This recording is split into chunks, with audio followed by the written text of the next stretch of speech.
Bonjour et bienvenue dans cette nouvelle vidéo. Nous allons découvrir le module de la comptabilité dans Docos. Le module de comptabilité, vous le retrouvez ici dans l'espace comptabilité. La comptabilité générale d'une entreprise permet d'enregistrer la valeur des opérations réalisées par une entreprise et aussi de recenser le détail de ce qu'elle possède et ce qu'elle doit. Elle va permettre de lister chronologiquement les mouvements d'entrée et sortie d'argent qu'enregistre votre entreprise, c'est-à-dire de répertorier les ventes réalisées et l'ensemble des ressources, les dépenses payées et l'ensemble des charges, ce qui permet d'en déduire le compte d'exploitation puis le résultat net de l'année. Il sera positif ou négatif. C'est le compte de résultat. Dans Docos, les opérations comptables consistent en 3 transactions principales. Vous avez les factures de vente, les factures que vous émettez à vos clients pour les produits ou services que vous allez fournir. Vous avez les factures d'achat, c'est les factures que vos fournisseurs vous remettent pour leurs produits ou leurs services. Et enfin, vous avez les écritures de journal. Pour les écritures comptables, comme les paiements pour les bulletins de paye, les subventions, le paiement de la TVA, les crédits, etc. Avant toute chose, quand vous allez débuter sur Docos, il faudra configurer certains éléments pour gérer correctement votre comptabilité. On va voir ensemble les documents qui vont être importants à configurer avant. Vous avez les paramètres de comptabilité que vous allez retrouver dans Données de base et ici Paramètres de comptabilité. Il existe différents paramètres de comptabilité dans Docos pour restreindre et configurer les actions dans le module de comptabilité. Ensuite, vous avez le plan comptable que vous retrouvez également dans Données de base et plan comptable. À l'installation de Docos, vous allez avoir le choix du plan comptable que vous allez pouvoir choisir. Docos fournit le plan comptable simplifié que vous allez pouvoir sélectionner.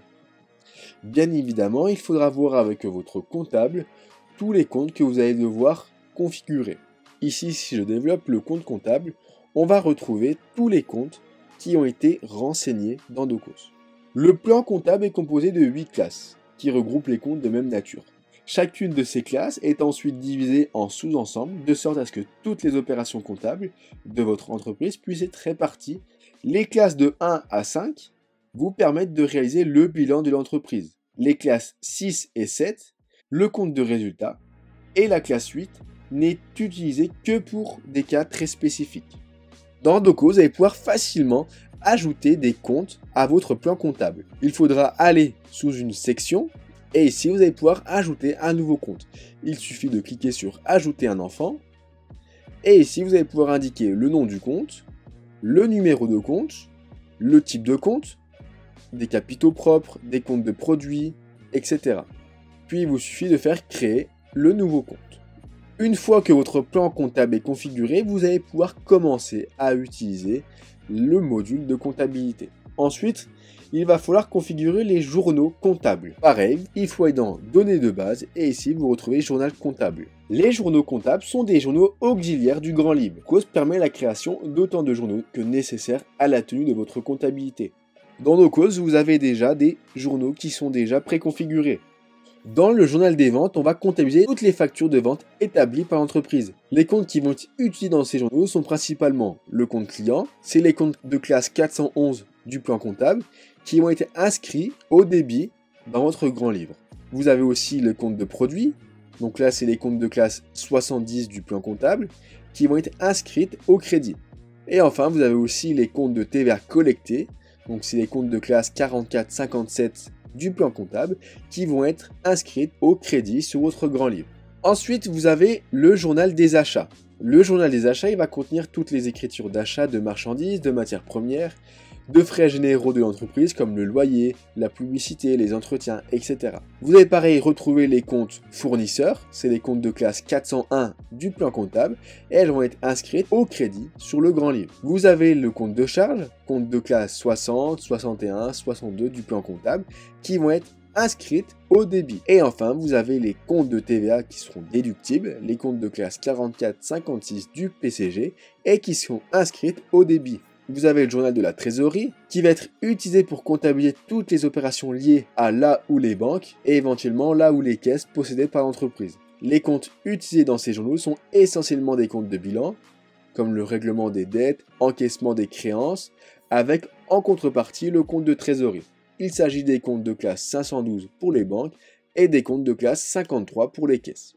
Et enfin, vous avez le journal des opérations diverses, qui est aussi appelé OD en abrégé, et est utilisé pour comptabiliser toutes les opérations qui ne rentrent pas dans les 3 types de journaux précédents, achat, vente et trésorerie. Ainsi, on peut y comptabiliser les écritures de paye, de TVA, d'amortissement des immobilisations, les écritures de bilan, etc. Bien évidemment, il est possible de diviser les opérations diverses en plusieurs journaux, pouvoir avoir un journal de TVA, un journal de salaire, un journal de dotation aux amortissements, etc. Ensuite, il va falloir configurer les banques et comptes bancaires. Il faut aller ici dans Relevé bancaire et ici vous avez le document banque et compte bancaire. Je peux ajouter ma banque, par exemple ma banque.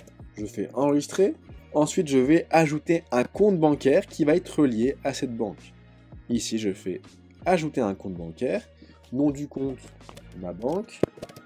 Je vais définir ce compte bancaire comme compte par défaut et que c'est le compte de l'entreprise. Ici, il va me demander le compte comptable qui va être attaché et moi, ça sera le compte 512. Vous pouvez indiquer les détails du compte, l'adresse, etc. Et je fais enregistrer. En enregistrant une banque et un compte bancaire, ça va vous permettre d'enregistrer correctement toutes les transactions bancaires pour une meilleure précision.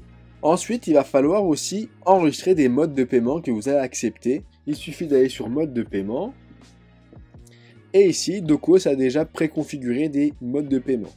Vous pouvez en désactiver, en supprimer ou en ajouter des nouveaux.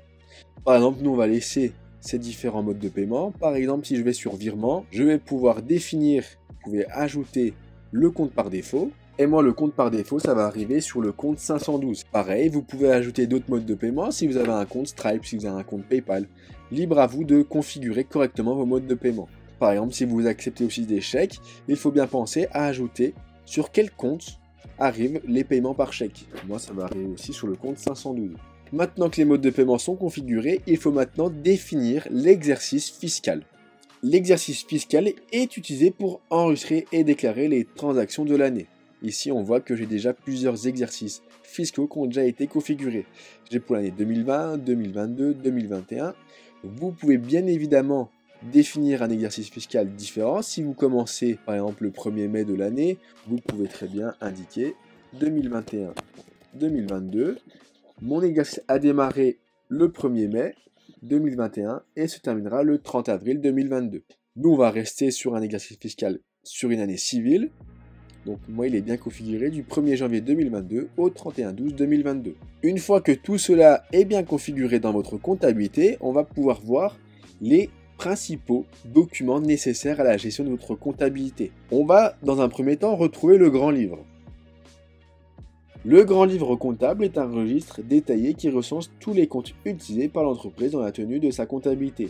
Dans Docos, vous allez pouvoir filtrer selon des périodes, selon les journaux comptables, selon les comptes. Ici, vous retrouvez toutes les lignes comptables qui ont été enregistrées.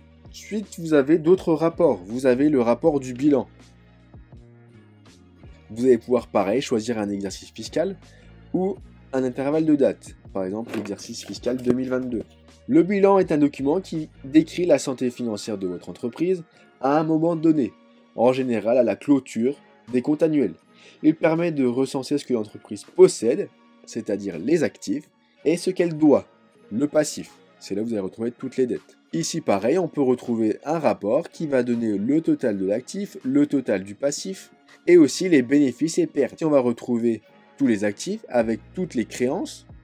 Ici, on voit le montant des créances, votre disponibilité à la banque. Et ici, on retrouve au passif toutes les dettes fournisseurs. Ici, on retrouve les dettes fournisseurs et les dettes fiscales. Ensuite, vous avez aussi le compte de résultat qu'on retrouve dans les états financiers, compte de résultat. De la même manière, vous pouvez filtrer selon l'exercice fiscal et selon un intervalle de date. Le compte de résultat est un document comptable où l'on retrouve le détail des produits générés, c'est-à-dire les comptes de classe 7, et des charges consommées, les comptes de classe 6, d'une entreprise au cours d'un exercice comptable. Il va refléter l'activité d'entreprise et permet d'obtenir le résultat net, la différence entre les produits et les charges. On sait alors si l'entreprise a fait un bénéfice ou un déficit. Pareil, ici on va retrouver tous les produits avec les différents comptes et ici toutes les charges avec les différents comptes de charges. De la même manière, on retrouve le total des revenus de l'année, le total des dépenses, et ici on retrouve le bénéfice. Voilà, on a vu une présentation du module de la comptabilité sur Docos. Vous allez pouvoir vraiment gérer l'ensemble de votre comptabilité avec les différents rapports, avec le grand livre, le bilan et le compte de résultats. Et moi je vous dis à bientôt pour une prochaine vidéo.